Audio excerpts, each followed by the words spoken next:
What does a cultural arts district look like?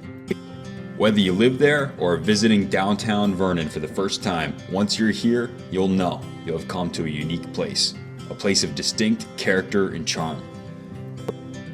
Incorporated in 1889 and designated as part of the Rockville Historic District, downtown Vernon has hosted numerous examples of Greek Revival, Victorian, and Classical Revival architecture. Over the span of its 133 years, the area has also been the gathering place for concerts, parades, plays, opera houses, and movie theaters.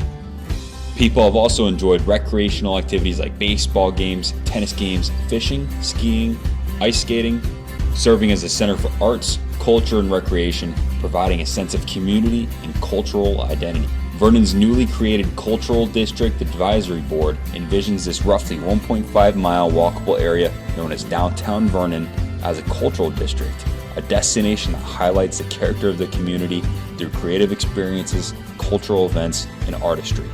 An active cultural district creates a sense of place and purpose through programming and events that invite economic development and contribute to a healthy community.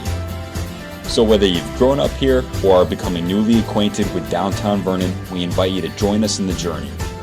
Share your photos of Vernon Winterfest on social media with the hashtag Vernon Cultural District.